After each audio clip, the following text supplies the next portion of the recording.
В прямом эфире новости, в студии Сергей Михедов. Здравствуйте, вот основные темы. В Якутии участились случаи интернет-мошенничества. Аферисты меняют стратегию и придумывают все более изощренные методы хищения денег. Как избежать их? Делегация Горного Улуса с гуманитарной помощью встречается с бойцами-земляками. Какую помощь доставили военнослужащим? В Хандаге в горно-геологическом техникуме прошли коммунарские сборы для будущих студентов, посвященные Дню среднего профессионального образования.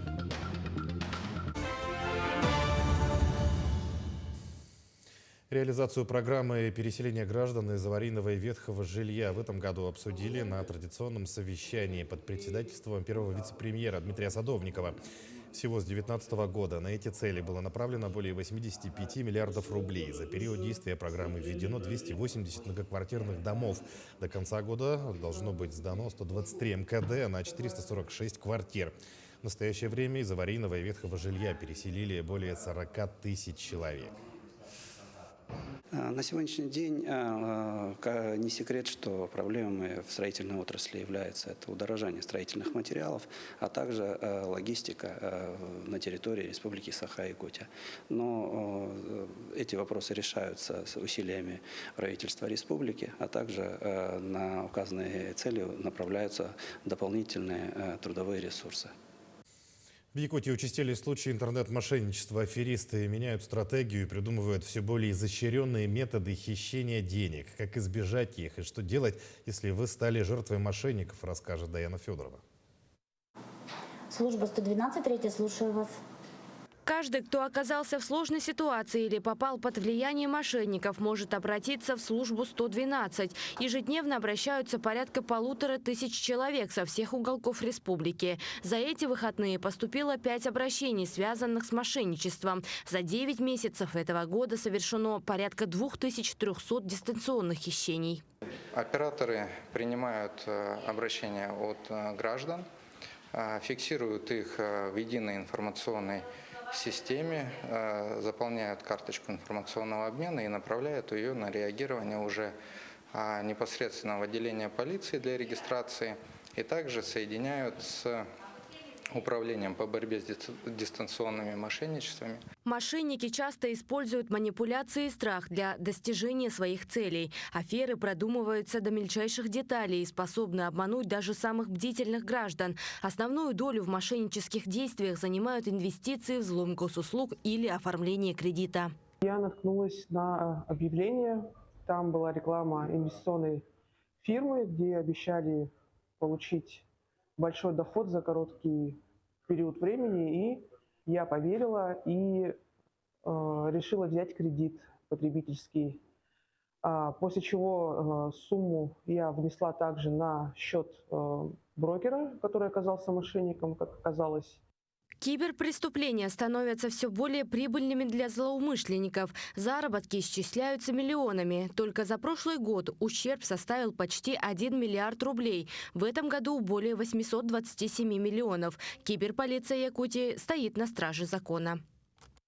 Подразделение на сегодняшний день укомплектовано полностью. Наши сотрудники отличились уже в интересных ярких раскрытиях и проводились межгосударственные операции.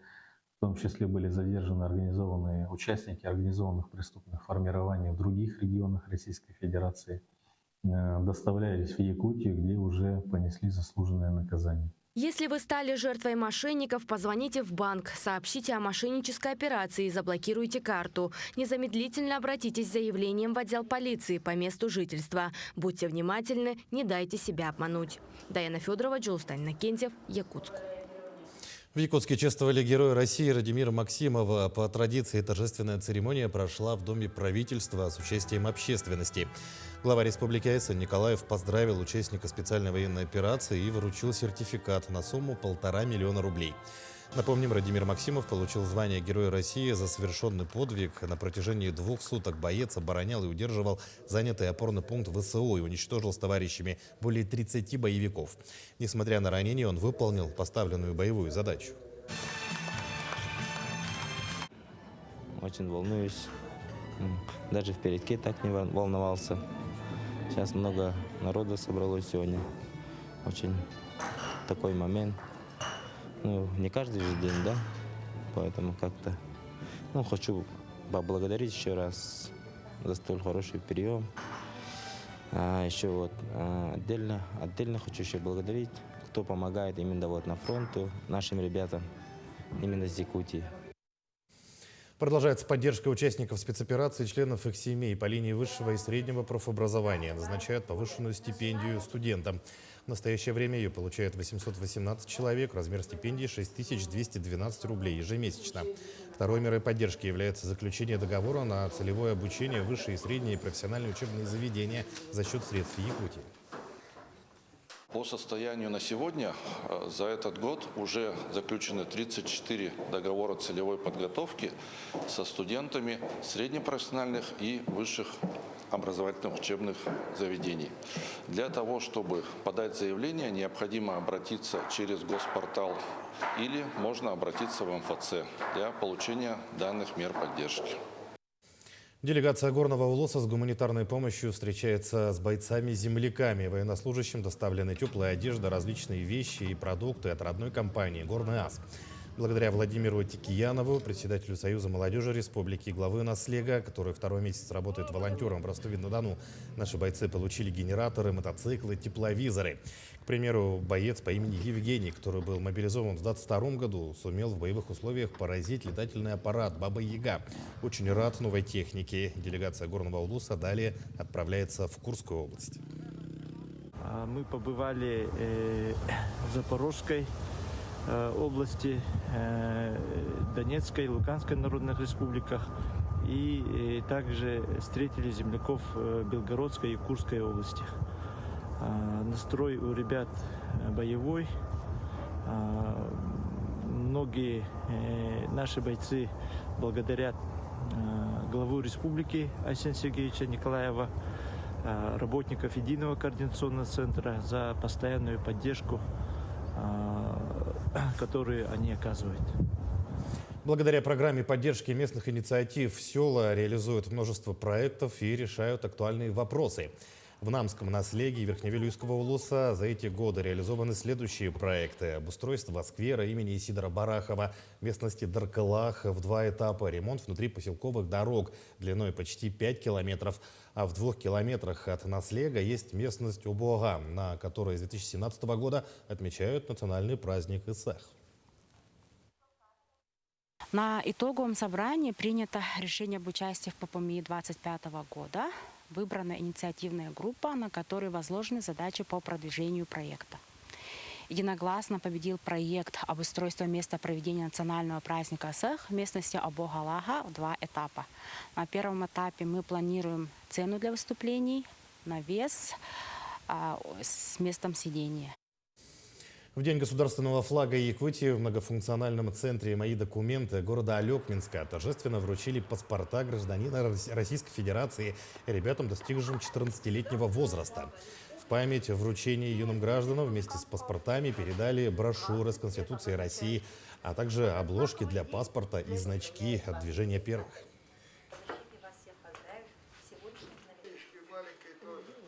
Для меня это означает то, что я сейчас стал намного ответственным человеком, чем раньше. Теперь я должен следить за своими поступками, я должен уважать родину свою, я должен полноправно исполнять ее правила, например, указания. Я теперь полноправный гражданин.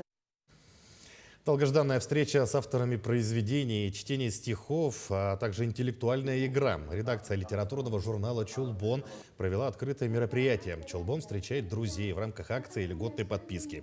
Читатели поговорили о секретах творческой работы, рассуждали о содержании героя художественных произведений. Отметим, что журнал «Чулбон» берет свою историю с 1926 года. Сейчас выходит 1 раз в месяц, где печатают произведения известных и молодых талантов.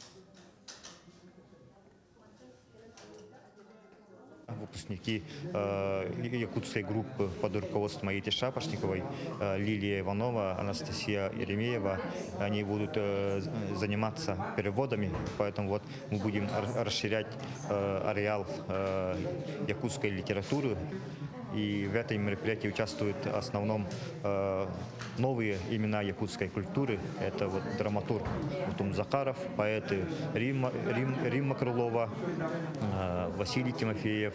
И думаю, что вот их имена в скором будущем станут еще широко известными в Республике Саха. В Хандаге в горно-геологическом техникуме прошли коммунарские сборы для будущих студентов, посвященные Дню среднего профобразования. Приняли участие команды старшеклассников 4 образовательных учреждений Тампонского района, рассказывает Мария Винокурова. Коммунарские сборы – это активное погружение старшеклассников в креативную, развивающую среду, которая способствует раскрытию их организаторских качеств, творческого потенциала, а также создает условия для сплочения всех команд. И первые этапы – презентация команды и затем демонстрация домашнего задания, музыкальная композиция на свободную тему.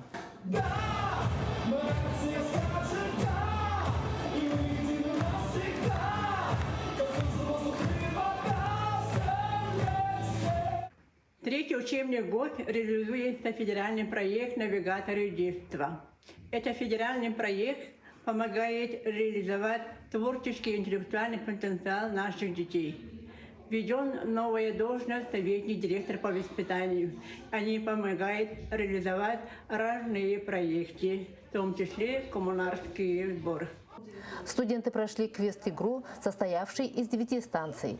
На станциях обогатитель, топография, транспортная, преподаватели спецдисциплин подготовили задания профориентационного направления. Ребята всей командой на время выполняли задания, перемещаясь по маршрутному листу. Участники отметили, что коммунарские сборы стали ярким эмоциональным событием их личностного роста. Команду мы собирали с разных групп, получается, разные возраста. Все это очень интересно. Коммунарские сборы, вот, наверное, направлены, скорее всего, для того, чтобы разные возраста, разные школы, гимназии и техникумы сплотились и более общались. Мы, как старшие здесь, как техникумы, студенты, хотим показать пример с лучшей стороны себя и пожелать всем удачи! По результатам выполнения всех заданий лучшей коммунарской командой названа команда выпускников Тампонской многопрофильной гимназии «Уже не котята». Все участники награждены благодарственными письмами и памятными подарками от студсовета техникума. Мария Винокурова, Хандага, Тампонский район. В скором времени мы вернемся и подведем итоги дня. Оставайтесь с нами.